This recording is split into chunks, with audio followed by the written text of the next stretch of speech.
Coca Cola एक ऐसी drink जो पूरी दुनिया में बहुत ज़्यादा फेमस है। पूरी दुनिया के ऑलमोस्ट हर एक कोने में आप इसे खरीद कर पी सकते हैं। लेकिन पूरी दुनिया के दो ऐसे देश हैं जहां पर कोका कोला ऑफिशियली नहीं बिकती।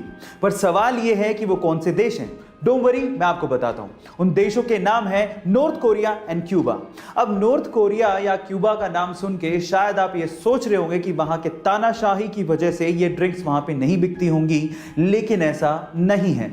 यूएस ने खुद ने ही इन दोनों देशों पे ट्रेडिंग के प्रतिबंध लगा रखे हैं। हालांकि अनऑफिशियली ये देश मैक्सिको और चाइना से, जो कि इनके नेबरिंग देश है, वहां से एक्सपोर्ट करके कोका कोला को मंगवाते हैं। यानी कि महंगे दामों में आप वहां पे कोका कोला का सिप का मजा अनऑफिशियली ले सकते हैं, लेकिन ऑफिशियली नहीं।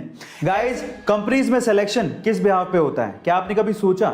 मतलब ऐसी कौन सी क्वालिटी है जो आप में हो जिससे आपका जॉब इंटरव्यू में सिलेक्शन हो जाए? चलिए मैं आपको बताता हूं। रीसेंट स्टडी से यह पता लगा है कि कंपनीज के एचआर आपकी इंटेलिजेंस से ज्यादा आपकी रिलायबिलिटी पे फोकस करते हैं।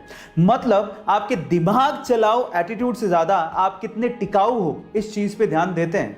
आप ट्रस्टवर्दी हो कि नहीं, आप जॉब पे टिकोगे कि नहीं, ये उनके लिए ज्यादा मायने रखता है।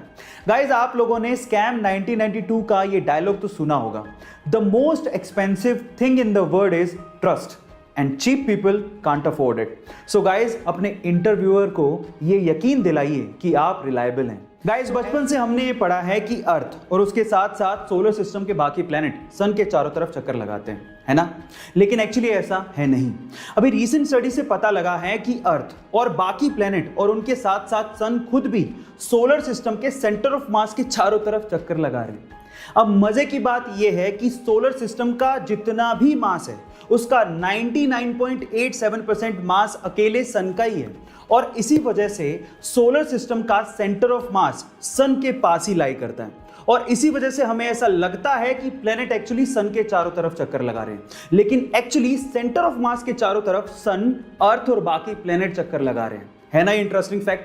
अगर आप इसका डॉक्यूमेंट चाहते हैं तो डिस्क्रिप्शन बॉक्स में गिवन है। गाइस, 1999 में 90 बिलियन डॉलर्स के साथ बिल गेट्स पूरी ही दुनिया के सबसे अमीर आदमी थे, और उस टाइम पे एलॉन मस्क इनके सामने कहीं टिकते ही नहीं थे। सिर्फ 22 मिलियन डॉलर की वर्थ थी एलॉन मस्क की। लेकिन आज ये पूरी तरह से सिनेरियो चेंज हो चुका है, क्योंकि आज एलॉन मस्क 128 बिलियन डॉलर्स के साथ बिल गेट्स को पीछे छोड़ते हुए अमीर आदमियों की सूची में जेफ बेजोस के बाद दूसरे नंबर पर पहुंच चुके हैं। और यह सब पॉसिबल हो पाया है उनकी इलेक्ट्रिक कार कंपनी टेस्ला के बढ़ते हुए शेयर प्राइस की वजह से, जिसमें एलॉन मस्क की हिस्सेदारी 20% यानी कि 20% है। और आज के टाइम पे टेस्ला कार कंपनी का एक शेयर $500 से भी ऊपर है। गाइस, आप लोगों ने हेवेल्स कंपनी का नाम तो जरूर सुना होगा। मे बी आप में से बहुत सारे लोग हेवेल्स कंपनी के इलेक्ट्रिकल अप्लायंसेस यूज भी करते होंगे।